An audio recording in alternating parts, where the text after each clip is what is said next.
para hablar sobre este tema, ya estamos en comunicación con Martín Rodríguez Océs. Él es analista internacional, licenciado en Relaciones Internacionales, con lo cual es un colega. Es un colega. Otro colega que vamos a llamar. Sí, También señor. es un amigo de la casa porque Tal hemos cual. conversado con él y siempre tenemos algunos intercambios. Y hoy tuvo la amabilidad de atendernos. Hola Martín, ¿cómo estás? Santiago y Emilio te saludan desde Rosario. Hola, ¿cómo están, chicos? ¿Todo bien? ¿Cómo andas, Martín? Bien, muy bien. Gracias por tomarte este rato para charlar con nosotros. Bueno, estábamos haciendo un poco la introducción, ¿no? de esta columna, de esta entrevista, hablando un poco de la reconfiguración en términos geopolíticos que un poco termina llegando a su auge o mostrándose a todas luces con las escenas que vimos la semana pasada con el escarnio público entre Trump y Zelensky. ¿Cómo estás viendo esta reconfiguración? ¿Cómo estás viendo este cierto desacople entre Estados Unidos y Europa en sus objetivos? ¿Y cómo estás viendo el futuro de lo que pueda llegar a suceder con la guerra en Ucrania y la relación entre Estados Unidos y Rusia? Bueno, la verdad que lo que es claro es que Europa y Ucrania están en un problema muy, muy grave. Ucrania está en una situación de jaque en la que va perdiendo cada vez más piezas y cada movimiento es un nuevo jaque. Va a ser muy difícil que salga de ahí.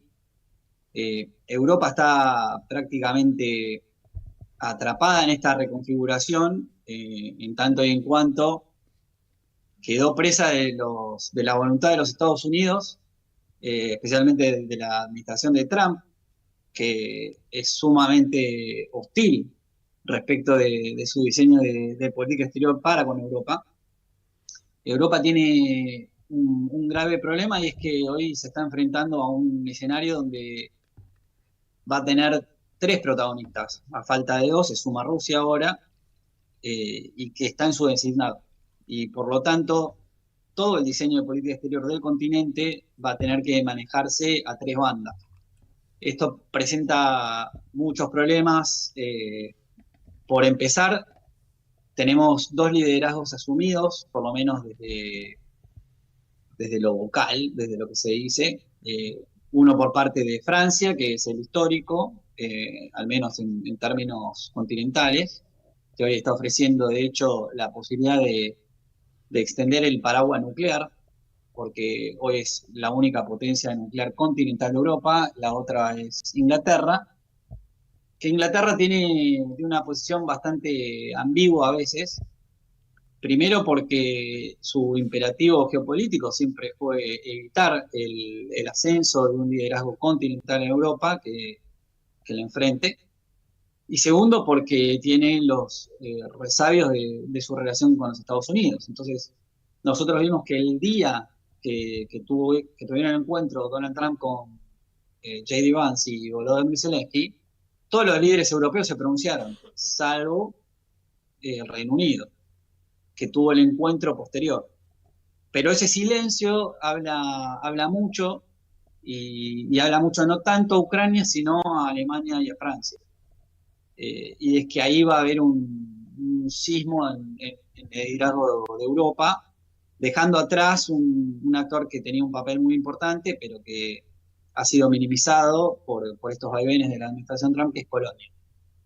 Por lo tanto, Europa está en un problema muy, muy grave y lo que tenía que hacer lo tuvo que haber hecho hace por lo menos 20 años, que es su reconfiguración de seguridad, de tomar un papel protagonista y soberano respecto de su seguridad. Y para alcanzar eso, hoy tiene que poner demasiado tiempo y demasiada plata.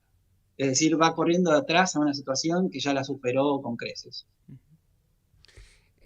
Martín, te llevo a Rusia, en particular con lo que, no solo con los coletazos que tuvo la entrevista entre Trump y Zelensky, sino con estas iniciativas europeas tratando un poco de recuperar el tiempo perdido, como vos decís, corriendo atrás de la ola siempre, ni siquiera navegándola.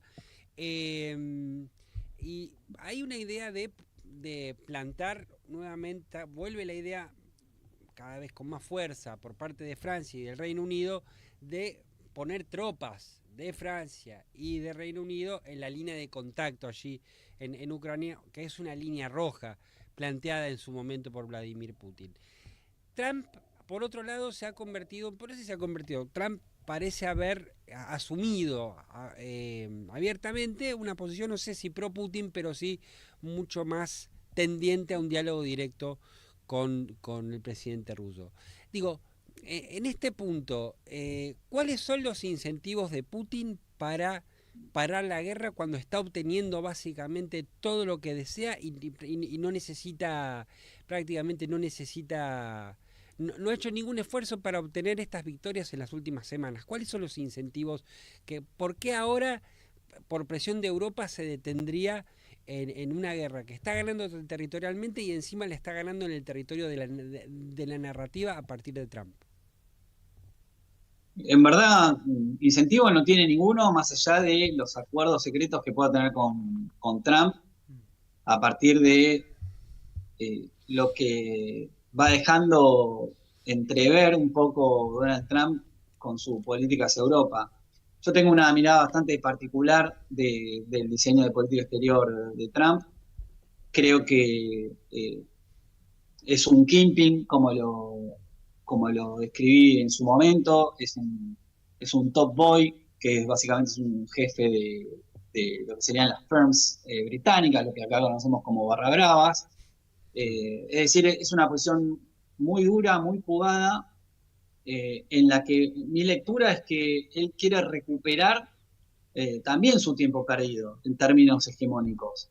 Es decir, yo lo que veo de Estados Unidos no es retraerse hacia una posición aislacionista, donde decir, bueno, vamos para atrás, para recuperar fuerzas, para centrarnos en la problemática doméstica, para intentar otra vez estar en competencia con China, sino, muy por el contrario, yo lo que veo es que está tomando impulso. Yo creo que lo que está haciendo es, haciendo una analogía bastante rápida, es ir a boxes, mientras le lleva todavía una vuelta a China y 30 al resto del mundo, y decir, vamos con lo mejor, porque de acá en el mediano plazo, 5 años, Estados Unidos tiene que estar lista para un conflicto muy importante con China. Y eso lleva a que tenga estas expresiones respecto del canal de Panamá, respecto de Groenlandia, donde ya está apuntando el Ártico, y sobre todo, como venimos hablando, de Europa, porque a los Estados Unidos siempre le importó tener un aliado, por supuesto, pero la relación en el liderazgo estadounidense ya ni siquiera es de primus inter pares, Trump lo expresa muy bien. Trump necesita una Europa cada vez más débil para que sea cada vez más dependiente. Martín, vos ves en esto una tendencia irreversible, porque me decías hoy recién, bueno, Europa está discutiendo lo que ya tendría que haber discutido hace 20 años. De hecho, nosotros acá también fuimos críticos con el desacople económico que tuvo con Rusia, en una toma de posición que también nos parecía cortoplacista, porque las vueltas de los avatares geopolíticos después te termina dictando que posiblemente fue una decisión tomada bastante a la ligera. Pero, ¿qué tendencia estás observando? ¿Vamos hacia un mundo que quizás se puede pensar como más en bloques, de algunos posicionamientos geopolíticos en términos de bloques? ¿Dónde ves que se pueda llegar a apoyar a Estados Unidos si es que rompe su alianza transatlántica? ¿Cómo entra Rusia? ¿Estás viendo una tendencia que vira hacia los bloques, o ya una cosa un poco más fragmentada, que nos remite quizá a otro periodo, como el periodo de entreguerras, o algunos periodos que fueron previos quizá a conflictos bélicos más grandes? Yo creo que desde la periferia, al menos, la lectura más racional sería ir a un diseño de comportamiento de bloques, un comportamiento regional, para hacerse como yo le digo, masa, de recursos de poder, para tener margen de acción. Pero lo veo muy difícil, porque la lectura que yo hago del sistema internacional es que, apoyándome, digamos, en una teoría neorrealista, es que a mayor cantidad de polos o de potencias en lo que yo denomino el núcleo, más, no solo más fragmentado, sino más incertidumbre se agrega al sistema, mayores incentivos tienen tanto las potencias como las potencias medias o los países periféricos a jugar juego de suma cero, porque el riesgo es cada vez más grande y la indecisión lleva a que la potencia asuma una relación sumamente predatoria para los países periféricos.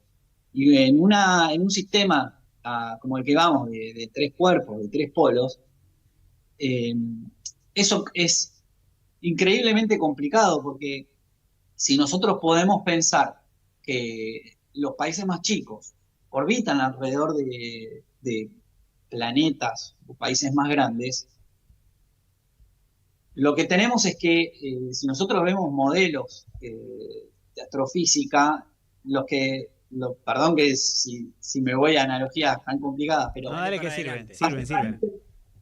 Básicamente lo que hace es llevar a los países más chicos a tener relaciones cada vez más, no solo dependientes, sino peligrosamente frágiles respecto de esas potencias, porque van a ser desgarradas por el interés de esos tres cuerpos, tanto de Estados Unidos, de China, de Rusia, y van a ser muy pocos los países que tengan la posibilidad de decir, tomemos nuevamente el ejemplo que alguna vez di, que ustedes yo sé que lo hablaron, de Perú, de tener una relación bastante equidistante o por lo menos equilibrada en términos geoeconómicos, ¿no? De establecer relaciones económicas tanto con China como con los Estados Unidos. Y van a ser pocos países los que puedan decir, bueno, vamos a tener un diseño de seguridad, por ejemplo, en Europa, en la que nos acerquemos amistosamente o de forma neutral con Rusia, permitirnos tener una relación de infraestructura respecto de China y tener un rearme a partir de las ofertas estadounidenses. Van a ser muy pocos los que logren eso, los que logren estar bien con los tres.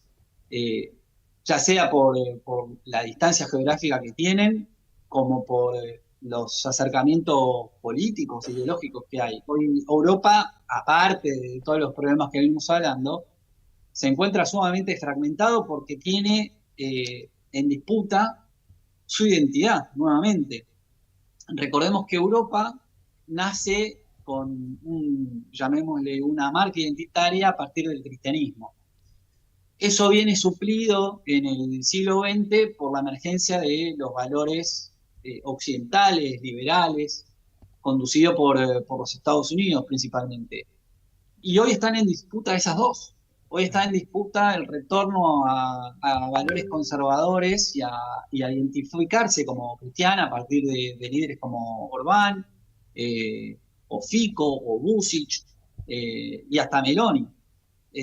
Y por otro lado tenemos los líderes que quieren seguir en este modelo de multilateralidad, de institucionalismo, de liberalismo, y en el medio se vienen comiendo un montón de problemáticas que vienen de la mano de la infraestructura energética, de los migrantes, de la violencia doméstica, de los problemas propios de la economía, donde el líder y el motor de la Unión está cada vez en mayores problemas y con ninguno de los países, por lo menos hasta el momento, demostrando que es capaz de suplantarlo. Y hoy no saben a dónde ir. Recordemos que Francia perdió su protagonismo en África, el control o el hacerse de recursos, por ejemplo, de uranio está muy comprometido, porque lo perdió en el Sahel, porque Kazajistán, si ustedes no saben, las principales empresas que dominan el ciclo del uranio están en manos de directorios rusos. Entonces, lo que queda ahí, por ejemplo, viene de la mano ya sea de Canadá o de Australia, y son logísticamente muy caros.